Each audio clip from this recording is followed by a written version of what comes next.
Hello, ladies and gentlemen. Welcome to Tennis Weekly with Joel, Kim, and Chris. On today's Australian Open Day 8 catch up, Alcaraz sets up de Minaur encounter, Medvedev dumped out by familiar foe.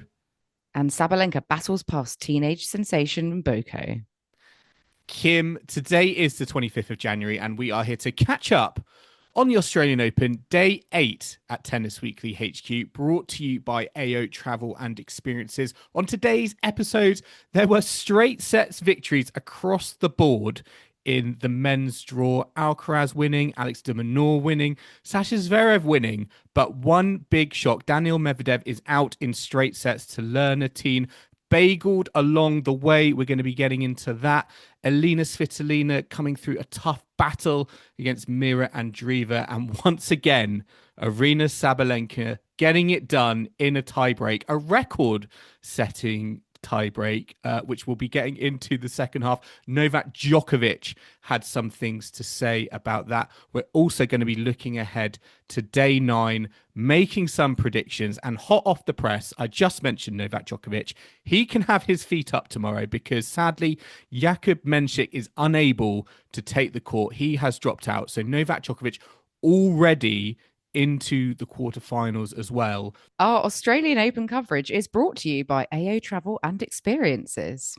AO Travel and Experiences, powered by STH Group, are the official and exclusive provider of premium travel, experiences, and hospitality packages for the Australian Open, and the only place you can buy official tickets for 2027. Proudly partnering with Tennis Australia since 2022 to bring tennis enthusiasts from around the world closer to the action than ever before, providing an unparalleled way for travellers to experience this iconic event.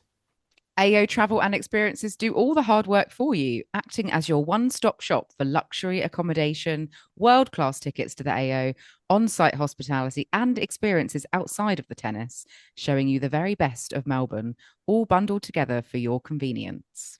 Booking has now opened for 2027, so if you're enjoying this year's AO and want to be courtside next year, why not bag the best seats, luxury hotels, and experiences 1 year in advance?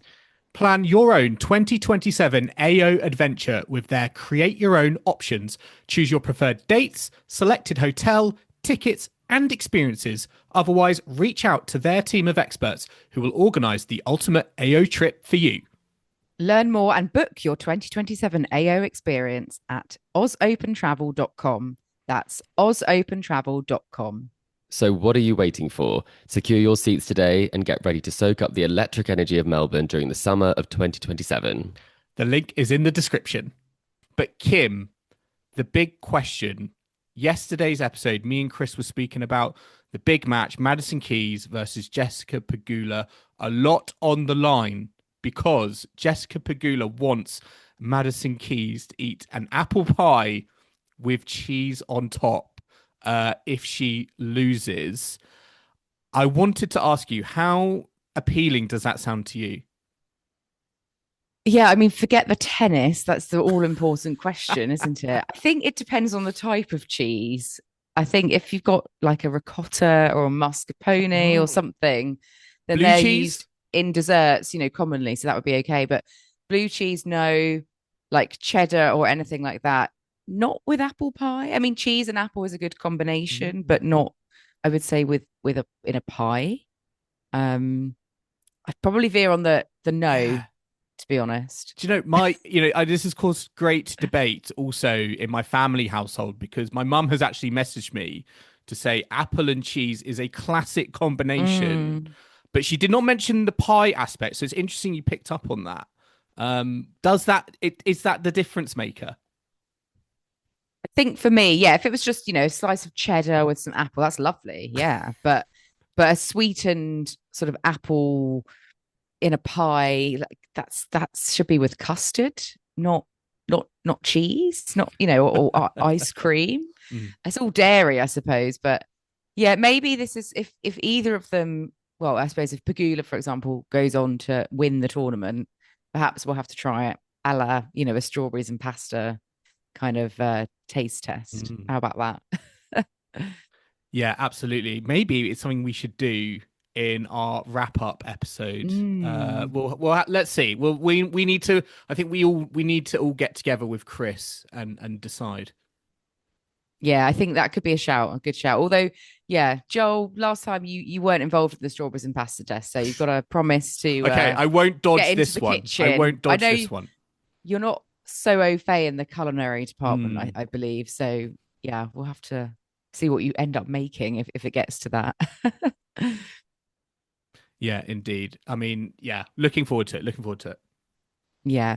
And we will be hearing from Chris in the second half, actually. He's not with us today, but he'll be joined later on, something he pre-recorded with David MacCallum, who is the director and general manager of STH Group, who are the company responsible for the AO travel and experiences. They'll be chatting about how fans can enjoy the best AO experience for 2027. So do look out for that later on. But let's look at the men's action, Joel, from day 8. We do have, well, quite a few straight sets wins, actually, some of which are maybe a bit surprising that some of the matches weren't more competitive. Let's start with Carlos Alcaraz, because he overcame Tommy Paul, the 19th seed, in 3 sets. Although this one, the set score lines were a bit closer, and first set tiebreak, Paul was 4-2 up in the first set. So Alcaraz didn't have it all his own way, but he managed to get the job done. He's not dropped a set so far this tournament. He's into the quarterfinals, and he did play some fantastic tennis as the match wore on. What was your impression of Carlos out on court today? Yeah, I feel like he is in the groove. I think he's peaking at the right time. I was very impressed with Tommy Paul at times. They've had some great battles. But yeah, Carlos Alcaraz at the Australian Open, he is here and he means business. It doesn't feel like also we're really talking about the lack of or the absence of Juan Carlos Ferrero in his box, which I think is just a testament to how well he is playing on the tennis court. And we've spoken before about his serving in this tournament, and it's the same story here. Really, it's really, really impressive. I mean, he didn't face a break point in sets 2 and 3. First serve percentage of 70%. That was his second best performance on that metric in his 4 matches to date here. But yeah, very, very promising, I think, indeed.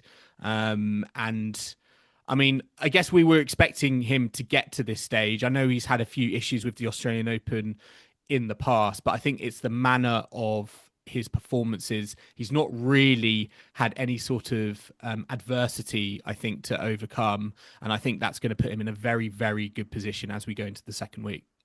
Yeah. And how have you found his serve this tournament so far? Because that's been pretty good weapon for him so far, hasn't it? Yeah, exactly. I mean, it's not giving him lots of free points. He only had, I think, 2 aces in the match against Paul, but I just think that the placement of it, he's spoken about how he's kind of remodeled it on the Djokovic serve. And I think it shows that no matter how talented or great you are, there's always something that you can learn. And it's something they obviously worked hard with in his camp over the off season. And I think it is paying dividends now. It's just a case of, I think, keeping it up. But I mean, we've not really seen it falter on too many occasions, I think, in his first 4 matches. And I think it will, just to be a case of keeping that consistency up, because I just think as long as he can get the ball in court, as long as there's good positioning and shape, and he can get himself into the rallies, that's when he can kind of assert control. He doesn't necessarily need to kind of complete it with the serve alone, but I think it's giving him the best platform possible. And I think he'll need it to be switched on if he's going to kind of walk out as the champion. Well, he does face Alex de Minaur next, a home favourite, of course. And I mean, Carlos Alcaraz is still technically on to win the career Grand Slam. He's done what he needs to do to get through the first week. So that is still technically on track. But in other news, Joel, concerning Carlos Alcaraz, we've got the very exciting announcement that's come out that Nike have registered a new logo for Alcaraz, which is set to debut at Roland-Garros. So just like, Roger and Rafa have had their own personalized logos and kits through Nike back in the day, Carlos is gonna follow suit. Have you seen the logo? What do you make of it? It's sort of a a kind of, I don't know how to describe it. I'm not, all over the design world. The That's probably more calligraphy. your area, the calligraphy. Yes. Yeah. Well, how does it rate compared to other logos in Yeah. existence?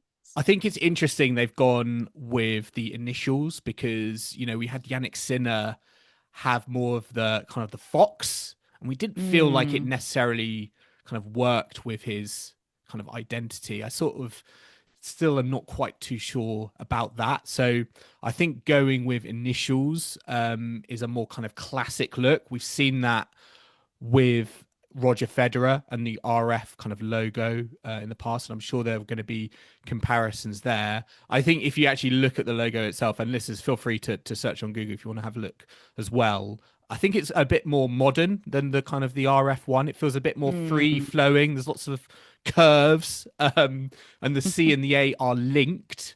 Yeah, I quite like it. I mean, it's very new. It's not, I think, come from anywhere. Like, the Yannick Sinner sort of fox, looks like a fox, his personality, his type of tennis, etc. I don't think it's necessarily come from anywhere. So I think it's a safer option, perhaps.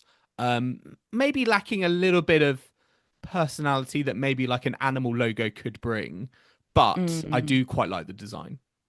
I think it's redolent of the Novak Djokovic one, the N with the D, which I know Nike didn't create, but it's the same sort of curving initials, but just not like the N and the D are kind of interlinked, aren't they? Whereas this is one free flowing sort of movement and flourish. I guess slightly reminiscent of Alcaraz's sort of game style, but yeah, I'm not blown away by it. But I think it's a decent logo. I think it's better than the Yannick Sinner effort. Yes. And you can't have it too if it was more like the RF, it would be a bit more like CNA, the clothing shop. So you've got to avoid that because that would be not the image that Carlos is going for, I'm sure. And actually talking about image and shirts, there was quite a funny interchange with him and Jim Courier after the match on court, where Courier was asking him about the crowd going mad and crazy whilst Alcaraz is, changing his shirt at the end of the match. That was quite entertaining, wasn't it, Joel? Did you see that afterwards? Yeah, that was good fun. It was quite, I think, Jim Courier for me is one of the best on-court interviewers after matches. He just understands the assignment. He gets the energy, and he can play the moment, I think, really, really well. And I think this was testament to that. And I just loved that sort of cheeky quote from him saying he thinks he's milking it. He thinks Alcaraz is milking the shirt changeover. I mean, listeners, let us know. Do you think Alcaraz is milking it?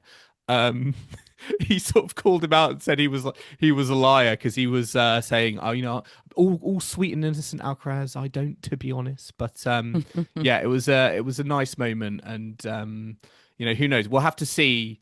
We need a stopwatch. I think we need a stopwatch. We need to have a stopwatch on the TV screen that counts the number of seconds that Alcaraz keeps his shirt off on the shirt changeovers.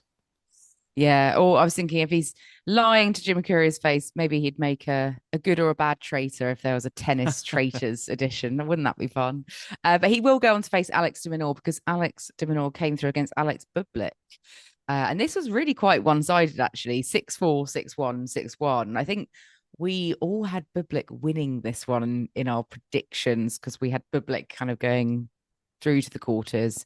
I think you even had him to beat Alcaraz in the quarters. So this didn't go the way we thought necessarily, but things are very different at Grand Slams, aren't they, compared to what Bublik may be able to do at, the lower ranked events. De Minaur, after that first set, only lost 2 games. What did he do so well today, Joel, against Bublik to get this done so emphatically? Yeah, I mean, I think he backed up his serve really, really well. I mean, he won 81% when he landed his first serve in, won 72% when his second serve landed in as well. So he was backing up his serve really, really well. I thought he was asserting his dominance on the court. He wasn't sort of letting, I think, the Bublik antics kind of get into his head. I think he was so switched on and focused on his game. And I think what impressed me the most was the fact that, I think de Minaur is such a hard player to play against when you're ranked in kind of like the top 50. But he certainly had issues when it's come to players in the top 10. He's not got a favorable record really against any of the players in the top 10. But what I was impressed by was, as I say, the level he played at against someone who is playing, who's come into this tournament with great form. I mean, he hadn't dropped a set at the Australian Open, had won Hong Kong in the build-up. So I think, to me, this is just testament to how well de Minaur is playing, that he's now defeating these top 10 players that I don't necessarily think there was before. And you just look at his game, it just feels like everything is on fire and is working. Maybe he doesn't necessarily have that X factor weapon, but I don't think necessarily he needs it when all of his components are working as well as they are at the moment. But without that X factor element, does he stand a chance against Alcaraz?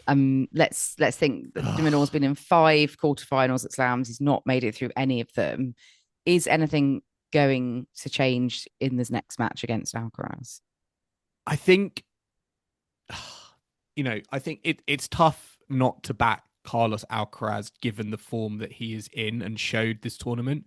If there were signs of weakness from Carlos Alcaraz, like we've seen with, Jannik Sinner in the Heat, for example, I maybe would have given more of, more favorability perhaps to Alex de Minaur. I just can't see, though, Carlos Alcaraz sadly losing against de Minaur. I mean, I think Alcaraz has only lost 1 set of tennis in his last 11 Grand Slam matches. So it just shows you the sort of level that he's playing on. And even though I think de Minaur is playing a fantastic level, I'm not sure it's going to be enough for Alcaraz. Having said that, they have never played at a Grand Slam together, and they're also playing in front of a home crowd for de Minaur. I think the fan dynamics during that match is going to be fascinating. They're 2 players you love to cheer for, but surely that is also going to motivate Alex de Minaur, and I think he's going to need all the help. He's going to need all the help he can get, I think. Yeah, well, let's see how that one gets on. But we do have on the other side of this section of the men's draw, well, someone that we thought was going a bit further, Joel, Daniil Medvedev. We both thought he was getting to the final and he was having a bit of a resurgence, but not to be. He was dumped out in straight sets by Learner Tien.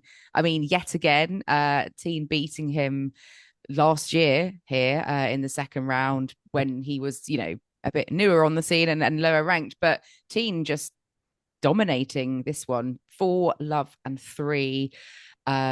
He becomes the youngest men's singles quarterfinalist here since Kyrgios back in 2015. So, I mean, fantastic for Learner Tien. What do you think was the key difference in this match? Obviously, he knew he could come in and beat Medvedev. He did it before, but to do it so differently to a year ago, what was the story here?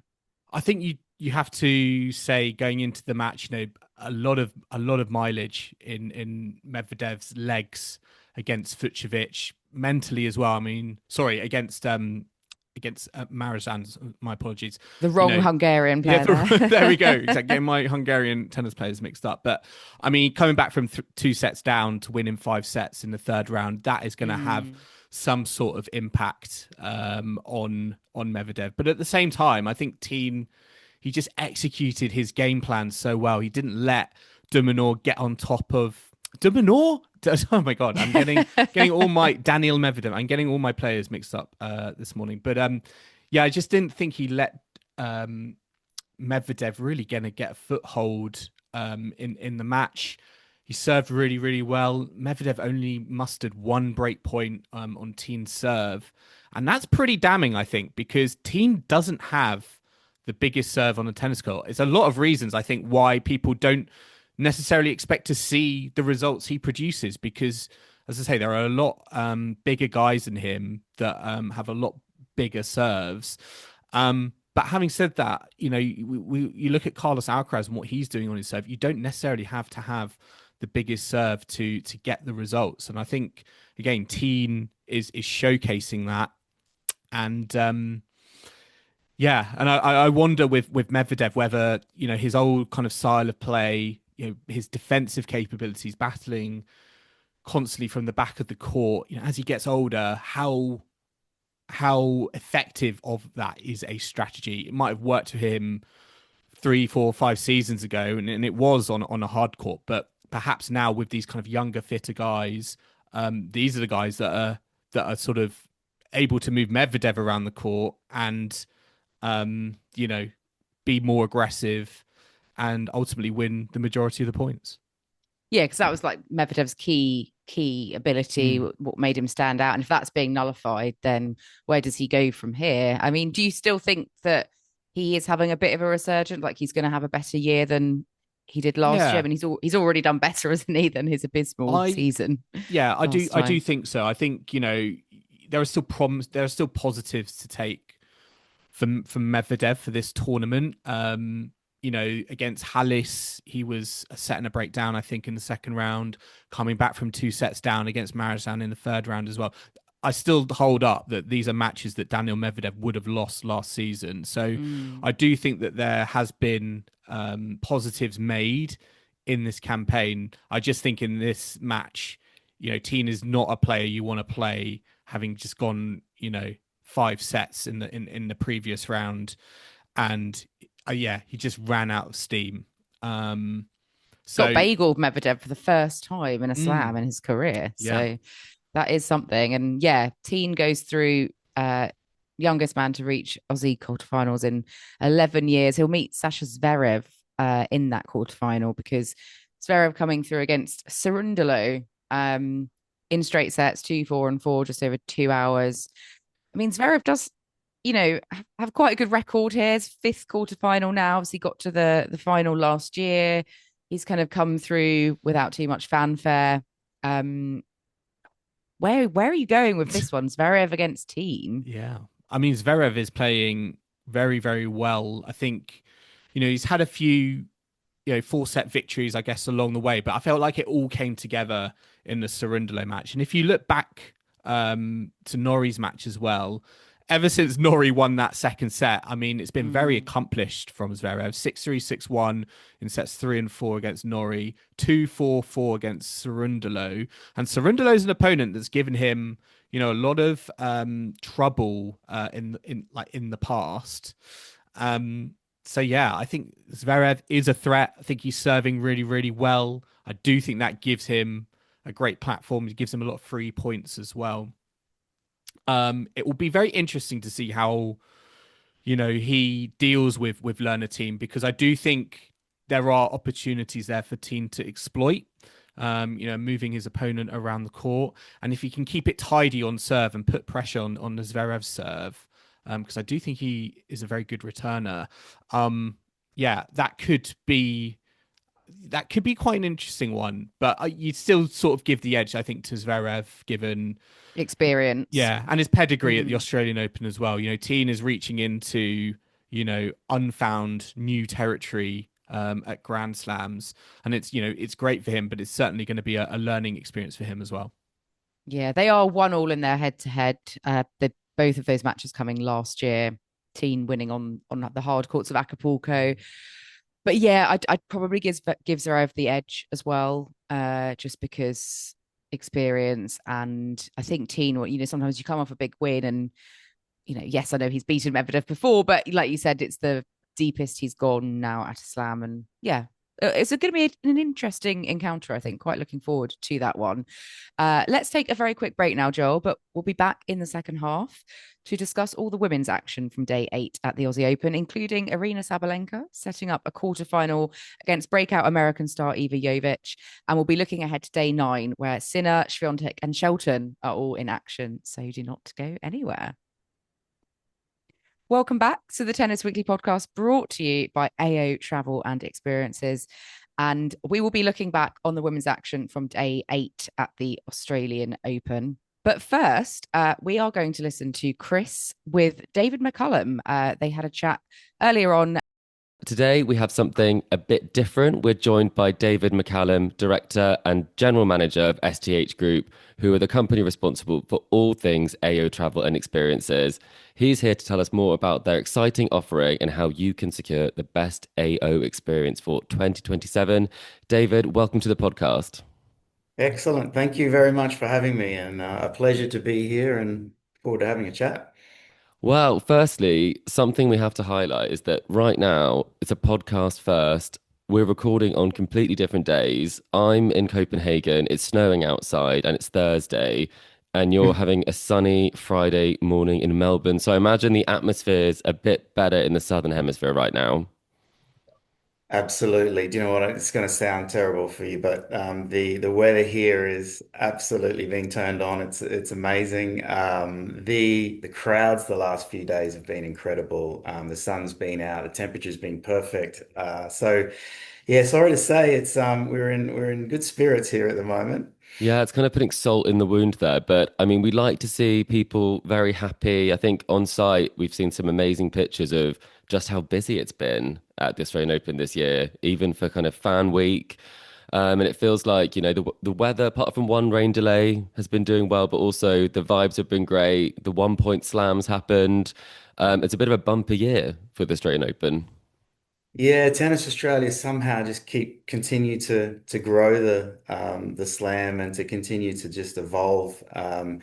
And we've been doing this now for 5 years for AO Travel and Experiences, and in our fifth edition here. And I've got to say, this year particularly, there just seems to have grown to another level in terms of the crowds and interest. They continue to keep breaking records, I guess. And as STH or Sports Travel Hospitality and an extension of Tennis Australia under our AO Travel and Experiences has just been, yeah, they're just a wonderful sport to work with. Yeah, and have you managed to catch any of the matches so far? Any of the kind of the atmospheres and the vibes that have been there? Have you managed to sneak a peek? Yeah, fortunate enough to be on site the last couple of days. Got a glimpse of Alcaraz and in Mm. his match, got a glimpse of Sinner as well, and Sabalenka going through as well. So I probably would have thought some of the UK would have interest in Emma. Yeah, it didn't quite That's work all been out for happening. us. Yeah, well, Alex has a big match to play, so we'll have to see how that one goes. But things are looking definitely better for the Australian side of things. On the subject of players, we do always have to ask to get our listeners to understand a bit more about the person. Favorite players, you've mentioned a few. Any throwback matches that kind of really got you into the sport that you can think of or come to mind?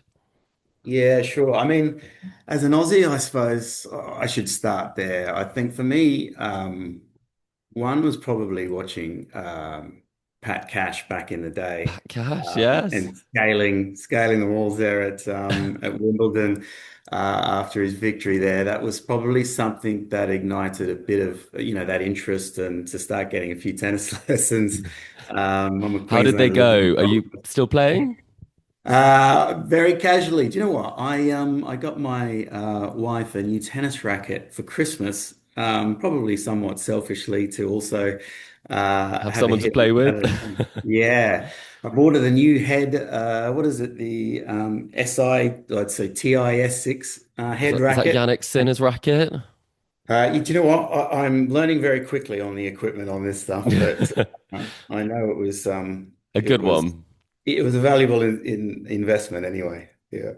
So And we've got it on board. So we're both playing. you're going to put it to the test. Well, in terms of what we've been talking about so far, about AO traveling experiences, audience have had a little bit of an insight into what you guys do from the ad reads that we've had so far. But we haven't been able to tell them kind of in depth some of the experiences they could be having, or exactly, from an insider's perspective, what you guys are all about. So if you could let us know a few more things about how it Sure. works and the organization. Yeah, absolutely. I mean, first and foremost, our job is to showcase what the Australian Open is all about internationally and interstate for us. So, um, what we're trying to do is make it as simple as possible for anyone with any interest to come out and experience the Australian Open and make that as easy as possible. Hmm. So, starting from ensuring they've got access. So we're the only place you can access tickets at the moment, and getting those best seats.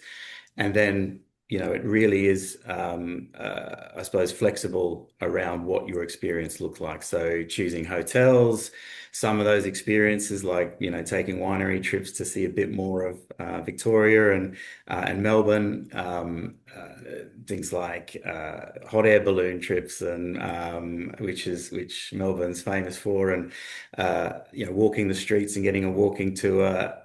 There's lots going on. We've got a number of things that we've done some partnerships with Visit Victoria as well. So really, it's ticket access. It's finding the right hotels for you, Hmm. putting some experiences around just to make sure that whatever time you spend out here, that you can tailor it to your own. We also do sort of things that are curated already, so you can just sort of click and purchase. So that's our job, and it's been growing. We've been evolving every year to continue to improve the product that we're offering. And the more we get feedback from customers and their trips, and really listening and learning to what makes their time special, then we start to bring that in as well, and hopefully, making the memorable unforgettable, as we say.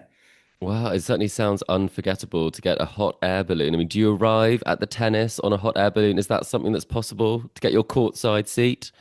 I Not mentioned yet. we're evolving. We're not quite there yet, but Yeah, just that would landing be on Rod ideal. Laver, that would be quite something.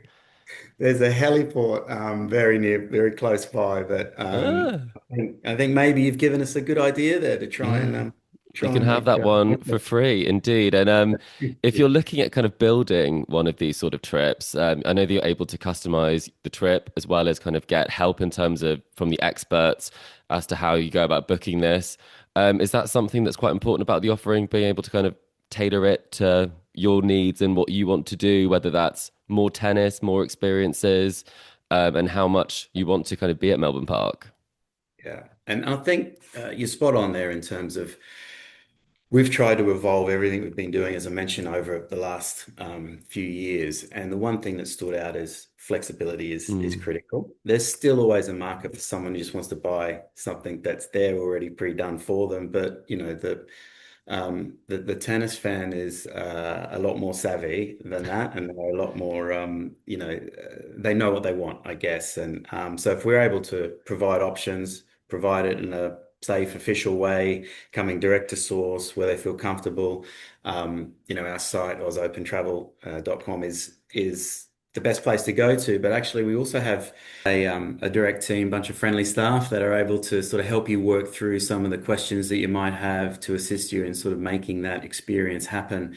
And I think the beauty is that you're able to also connect and engage with them on site when you arrive as well. We have a experience and travel lounge there in Rod Laver Arena. And it's just amazing to see some of the customers turn up and see face to face some of the people they've been dealing with in terms of, in the build up to that. So that's always a nice human interaction, as we like to call it, and something that's we love on our side, and hopefully it's also that makes it that bit more personal for everyone that comes out. Yeah, and I'm sure that that makes you realize just how much people are enjoying the experiences that you're putting on because you see it firsthand. You know what people will want, and are better able to tailor it to them in the future. Yeah, exactly. And one of the things that we are prepared for as well is that rebooking for the next year. So if we're already selling AO27, and we're the only place to get access, so you've got that immediate security of going, I want to do this again. The rebookers for us, and coming back. Once they come once, there's always an interest in coming back again the following year, which is good. So that that we talked about earlier, the Grand Slam is that happy slam, Hmm. the summer festival, and it really does Mm. take people's imagination. Yeah, and it's as happy as they say. I mean, I've only visited the site. I've not been to the Australian Open yet. It's on the list, but is it as happy or is it great Yeah, marketing? well, you have to come out and have a look. Yeah? It is. Well, it's still school holidays, you see, and Australia Day I with, thought no one it's worked in a public Australia. holiday. That's what I was thinking because everyone's at the tennis. That's right. There's a whole shutdown of the country. Yeah. Yeah, national Um, holiday. It's still, yeah. I mean, there's a lot of chat that actually Australia doesn't really open up until once the Australian Open finishes, and then Oh, everyone goes back to really? work properly. Yeah. Right. Well, it sounds like a great place to work. I should definitely think about, relocating proper. But in terms of the experiences that you guys offer, is there one that sort of stands out as being like extremely popular, that's always the hottest ticket when it comes to some of the things outside of tennis, when it's discovering Melbourne or whether it's discovering kind of Victoria. Is there something, a winning experience for you? Yeah, I suppose it always depends on whether people have been to Australia or not. So it's Mm, always tailored to what you're looking for. I took a trip on the Great Ocean Road, and that is something that's mm, spectacular. And seeing the 12 Apostles and the beautiful scenery that you can see and experience along the way is something pretty special. I did wake up to see a dozen hot air balloons this morning because the weather was picture perfect at around hmm 6:37, and that one that's one that's always popular, and of course. Melbourne's known for its coffee, its restaurants, its food and bev. So that's always a really popular one. And I think with Melbourne Park being so close to the city, um, it's such an attraction and a unique attraction that I'm not sure it's matched anywhere else in the world where people can walk down from the mm, city over to the tennis right next to the iconic MCG, mm. and it's just all in one precinct, and that's what makes it such a unique Grand Slam. Yeah, it definitely sounds like the kind of accessible slam in that respect. I think, trekking all over Paris from, an hour and a half on the metro isn't quite the same vibe as walking along the river to enjoy the tennis as you stare at balloons that are in a picture perfect sky. Yeah. You are definitely painting the picture there.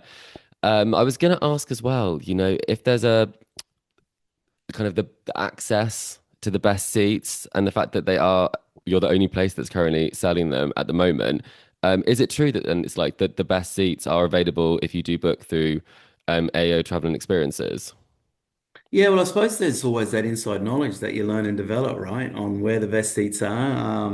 Some people love cooking in the sun, as we saw with probably the Barmy Army during the Ashes. But, a lot of a lot of the interest when experiencing sport is you want the best seats, right? That's hmm always the driving factor, and thankfully we've got access to those, and we know, we're able to tailor where you want to be able to sit if it's, behind the serve or it's in the corners and or if it's out of the sun or if it's that we're able to I suppose guide with some of that knowledge there for to help with what our customers desires I suppose around seat location for sure. See, now that is something that we find very interesting whenever we go to a tournament. We always talk about where we think the best seat in the house is. So maybe that's some information that you have to contact you guys to get the exclusive on as to the best seat. But do you prefer to be, at the back of the court or do you high and to the side? Do you think there's Yeah, do you know what? yeah? I might be different to most. I know that there's popularity in areas, but I do like the corner spots. I like the corner spot as well. Yeah, Yeah, you and me that's for me. I both. think it's a good angle. You get a bit of both Yeah, worlds. you can see You're not turning your neck. You're not. Yeah, you can see everything. You can see just how like hard they're hitting it, as well as you can see the angles they're getting. I yeah. completely agree with you. Well, in terms of how people who have been inspired by this conversation to go and book, how they would go and do that, what's the best way for them to do that? Yep. So please visit www.ausopentravel.com. That will explain all the offerings that we have, and that's the best place to start. And whether you want to speak to a consultant in person or whether you want to just go through and take your time to look at all the options, that's the best place to go. Brilliant. And I have to put you on the spot. From the people that you've seen, who do you think's looking good for an AO title? I think Sinner with his carrot fans. Yeah, they're going to carry him to the He's got title. like he's got that extra special magic with that. I mean, I think that he's really starting to get comfortable with Melbourne as well. He's Mm. had success, and even in some of his post-match speaking last night, he seemed to be starting to bring the crowd on board too. And as a lot of players like to do, make sure that they're the number one Australian fan as Mm. well. Yeah, some players have not had an easy time of that, like Novak Djokovic. So, I mean, if Yannick Sinner can become a fan favorite down there, it definitely helps. And David, finally, there's one question that probably you will never see coming, but we always ask all of our guests. We are quite obviously a British podcast based on the accent. You're an Aussie, and we always ask how you take your tea. So this can be any way possible. It's a judgment-free zone, but you Okay. do have to be honest.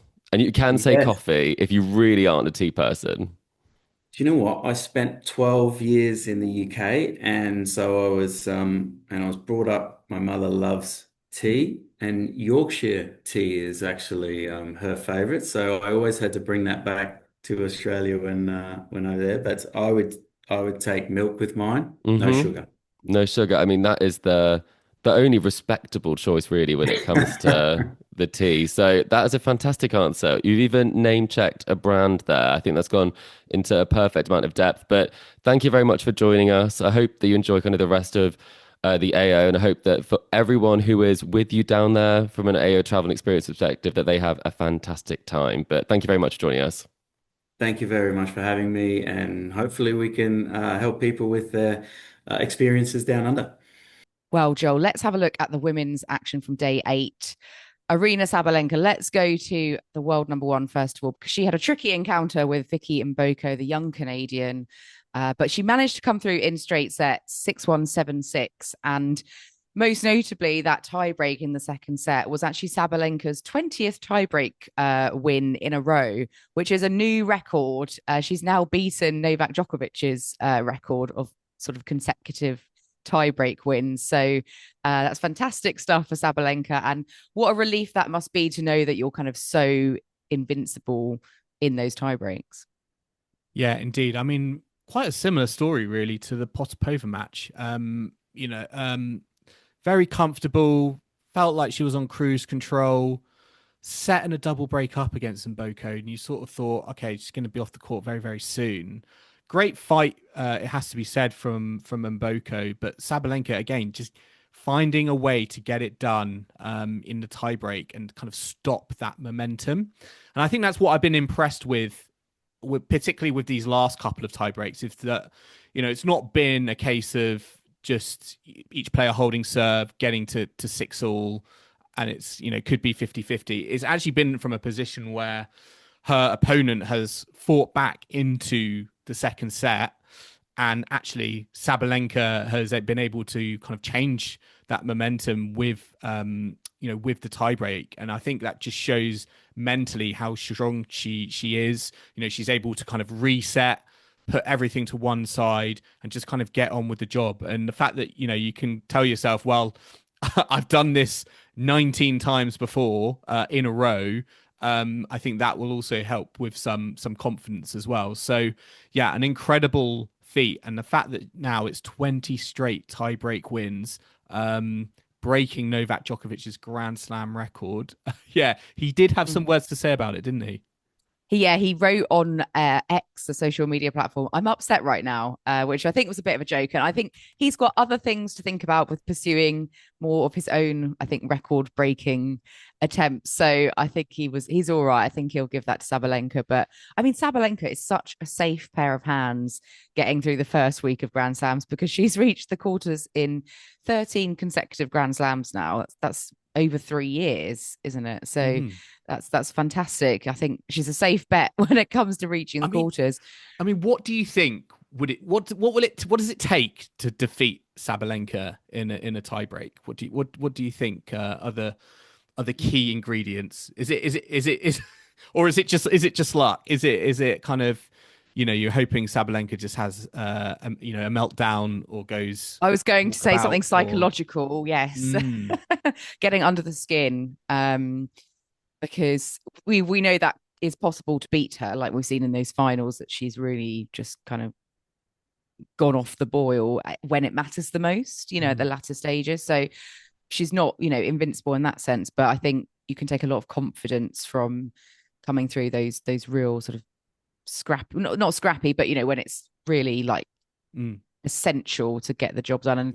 And you know, 7-1 in this tiebreak against Mboko, just avoiding those third sets. You know, she's yet to drop a set at this tournament, so she's come through pretty nicely. She'll be facing Iva Jovic next, who's the young American that is into the quarterfinals of a Grand Slam for the first time, a bit like Learner Tien. But I mean, Iva Jovic, even less of a name, I suppose. This is only her 6th Grand Slam ever, so and her first being seeded, and she's really sort of justified that, hasn't she, in her rise up the rankings, because she absolutely thrashed Putintseva today. And you know, what a way to come through into your first quarterfinal doing it with the loss of just one game. How impressed are you with Jovic, and do you think she's got anything that can challenge Sabalenka when they meet?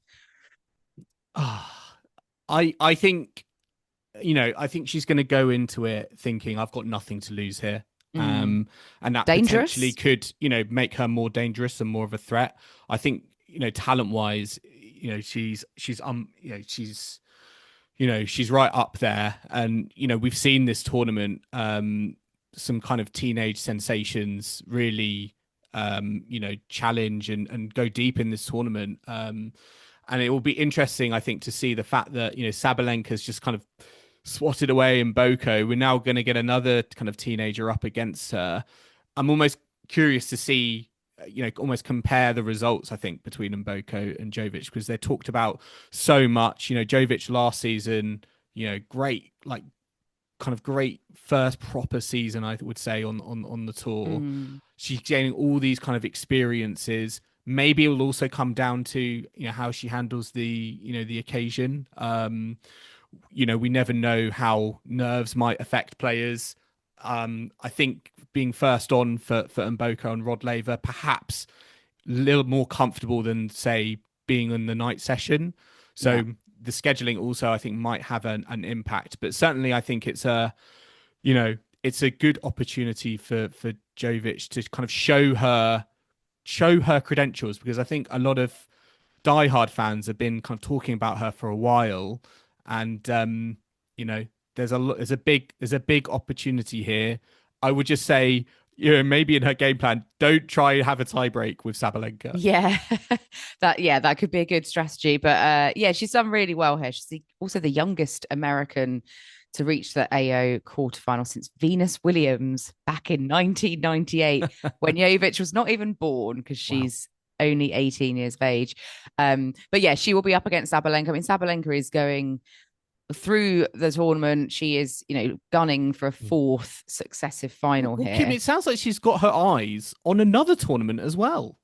Yes, so she was asked she was asked about playing mixed doubles with Novak Djokovic, which she has said she would love to do. She's, you know, he is her dream partner. She would love to team up with him properly, I think, at a tournament. She joked maybe the US Open, you know, if they're going to be doing the I'm sure the US Open organisers are taking that very seriously. Yeah, I know, exactly. And, you know, they're both Australian Open, you know, champions. Maybe Sabalenka just needs to win another Aussie Open here this year, and Djokovic will finally think, yeah, we can team up in the mixed doubles. But I mean, would you like to see that? Would you like to see them be quite a formidable pair? Oh yeah, I would love to see that on a tennis court. I think actually just to see the dynamics between the two of them, and how they would interact maybe on the doubles court, because Novak Djokovic not the greatest of doubles players, but they're both legends in their own right. So I do think that would be absolutely box office. It's interesting though, Kim, because Novak Djokovic actually hasn't given a response to Aryna Sabalenka yet. What's he doing? Has he got like too many messages on his answer phone to get through first? Because I would be like, absolutely. Well, he's clearly on X tweeting about records being broken. So I don't know. And, you know, and he won't be playing in his next round because his opponent's withdrawn. So he's got extra time on his hands. So, you know, what's he doing? But yeah, we'll have to see if that happens. Hopefully it will, because that would be great to see. But let's have a look at the other action from the women's draw, Joel, because we had Coco Gauff coming through over Karolina Muchova in 3 sets to get into the quarterfinals. I mean, this might bode well for Coco Gauff, because actually every time she's beaten Muchova, she has gone on to actually win the title, including at the 23 US Open. So, I mean, how much of a sort of superstitious believer are you, Joel? Do you think there's something in that statistic? I mean, if I'm Coco Gauff, I will be, I think, clinging to that because, yeah, I think in this tournament, especially in her last couple of matches, she's dropped, her performances have dropped off. There have been lapses. But yeah, she's been able to, to fight back. Gauff against Baptiste, she went a set down, 1 in 3. Muchova here as well, who took the second set. And, she's got Svitolina next, which is going to be another, experienced player who, will be, I guess, very familiar. They'll be very familiar with each other's games. But I think Gauff will want to feel like she can put a complete performance together against a top player, because I don't think, we have seen that yet. She won against Danilovic and Rakimova very convincingly, but I'm still yet to kind of fully believe, we can see Coco Gauff, against Sabalenka in the semis, perhaps. As much as maybe I was very confident on that at the start of the tournament, but the last couple of rounds I've been like, it's regressed, I think, slightly from the optimism from the first couple of rounds. Yeah, she's sort of not scraping through, but certainly not being, as dominant as we would like to see someone who's on their way to winning a Grand Slam. Yeah, this was the first time Muchova had taken a set from Coco Gauff as well. So yeah, quite a one-sided head-to-head really between these two players, which might have helped Coco. And yeah, she'll go on to sort of tougher challenges with players that she maybe doesn't have such a one-sided head-to-head with. But she will be clinging to that stat, I'm sure. And like you said, she will be playing Svitolina in the quarterfinal, because Svitolina came through over Andreeva in straight sets, 6-2, 6-4. I mean, Svitolina is having a fantastic run at the moment, isn't she? She's only dropped 1 set in 2026, and she's on a 9-match win streak into the quarterfinals here.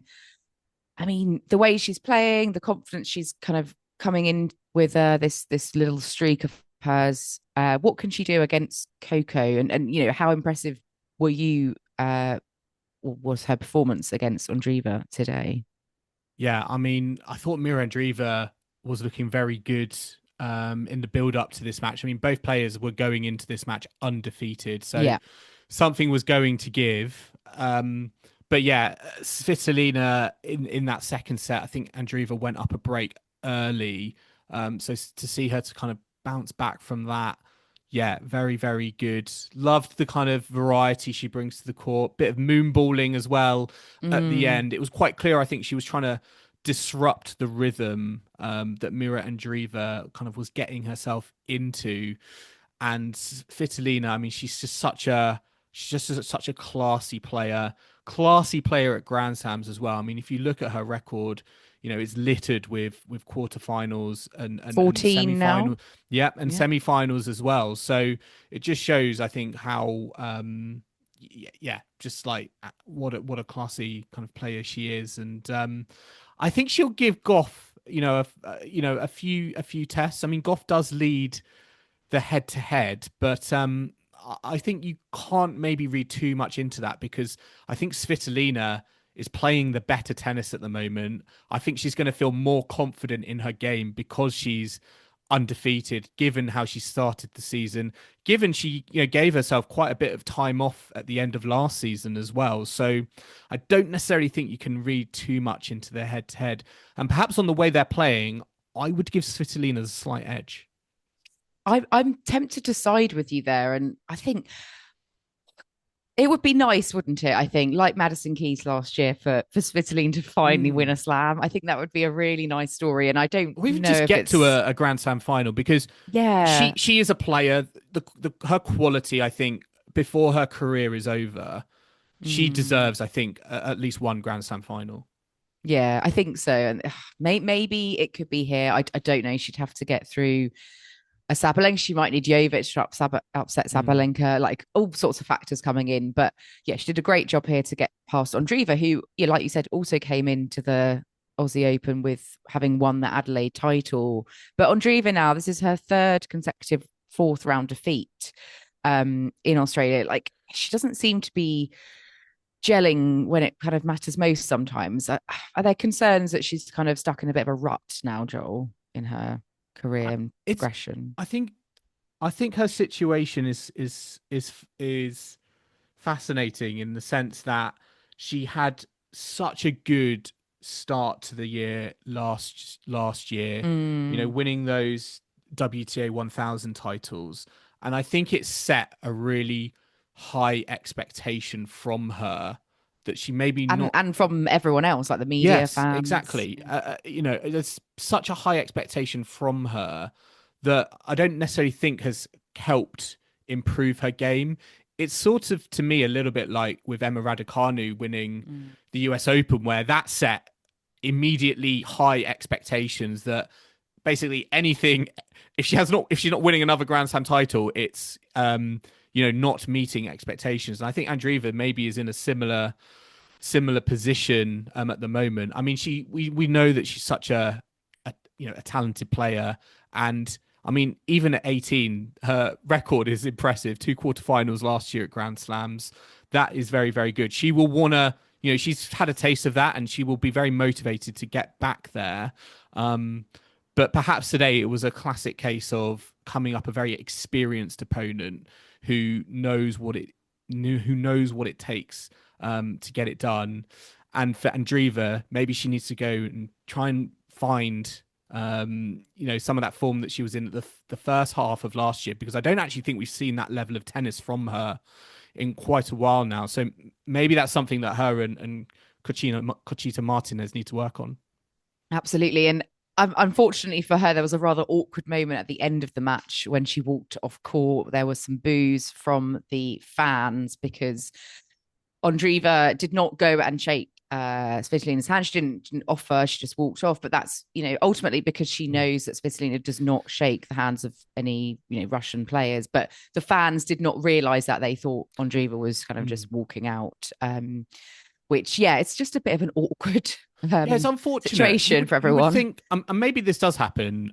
Listeners, feel free to correct me if I'm wrong, but it feels like with a Svitolina match, when this match happens, there should be a sign that goes up on the big screen before the match to basically say something along the lines of there will be no handshake. There will be no handshake, or there might not be a handshake in this match, because I think it left the match on a bit of a sour note. There didn't deserve to be boos in the arena. I'm surprised more fans weren't aware of this, because this is not something new. It's not new. This is not something new. This has been around for a few years now. We know Svitolina, is a massive champion of Ukraine. So it was a bit of a sour note to end on. And I would just add as well, just talking about Andreeva and things I think she can go and work on. Certainly her second serve. She only won 5 out of 20 points on her second serve, 25%. So if there are things that she can go back and work on with Conchita, I think it's, with her serve and making sure that she gets into the point more, because again, at times it felt like Svitolina it was a little bit too easy for her to get into the Andreeva service games. Yes. Well, let's round up the day action there and pull a line under it, and we'll look at day 9 now, Joel, because, well, let's have a look. Rod Laver Arena opens up with the battle of the apple pie. It's Pegula against Keys, so I'm really curious to see whether Madison Keys is going to have to eat that apple pie with cheese, and who in Melbourne is going to provide that. There must be a delicatessen. That's coming out. That could... if Jim Courier is doing the on-court presentation afterwards, that is going to come out. Maybe he'll come out with an apple pie with cheese already. Yeah. Yeah, I love it. Oh, that'd be great to see. That's followed by Musetti against Taylor Fritz. And then in the night session, we've got Madison Inglis, Aussie qualifier, against Iga Swiatek. followed by Ben Shelton against Casper Ruud. That does, of course, mean that Yannick Sinner has been relegated to Margaret Court Arena. He's the night session there with Darderi, fellow Italian. Before that, we've got Rybakina against Lise Mertens. And Anisimova against Wong is out on John Cain Arena. So she's kind of like the token singles match on that court. Well, not token, but, just someone's got to go there because we don't, of course, have Djokovic against Mensik. Mensik has pulled out of the tournament with an abdominal muscle injury. So Djokovic gets a lovely day off, which I'm sure he'll be delighted about in terms of conserving his body. Yes, indeed. I mean, Shelton Ruud getting that night session. Interesting to see Sinner Darderi in that final spot on Margaret Court because Kim, we had a little bit back and forth on this because I have a theory. The reason that is there is because Sinner wanted a night match. He did not want to play in the day match because we all saw what happened last time. But he also didn't want to play the men's match after the women's match. So on Rod Laver and possibly start at a really, really late time. So that's my theory on why he's on Margaret Court Arena. Yeah, I take that. I think, he probably didn't want to play in the heat of the day and, but not too late. So Margaret Court would be the only place that could sort of satisfy those two things. But I do also think that from a competitiveness perspective, him against Darderi, to me, is like the most uncompetitive lineup of the other men's. Like Musetti, Fritz, Shelton, Ruud, for me, they're more interesting. Okay. And I don't think Sinner Darderi is going to be. Should we make some predictions then? Competitive. Yes, shall we? Let's do the men's matches first then. Let's start with Darderi Sinner. I'm going very comfortable straight sets from Sinner there. Yeah, Sinner in 3, easy. Yeah, easy. Okay, Shelton Ruud. Shelton has been playing really well, but he's been playing really well in the day sessions. I think he's very well suited to the faster conditions in the afternoon slots.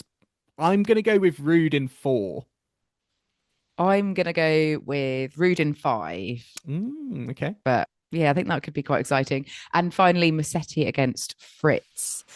I'd put Fritz to go all the way to the semis, but I'm just wondering about Musetti here. I think Musetti in 4, perhaps. I'm going to go Fritz in 4. Okay. Ooh, right. And the women's matches, Pegula Keys. Oh, that is a tough one. Very tough. I think Pegula in 2. Really? Okay. I'm going to say Keys in 3. Okay. English Swiatek. Surely Swiatek's got this. I think she does. And I think it's in 3 sets. 3 sets. Okay. Well, that'd be nice for the Aussies. And then Rybakina Mertens. Are you going Swiatek in 3 or 2? Oh, sorry, Swiatek in 2, I think. Okay.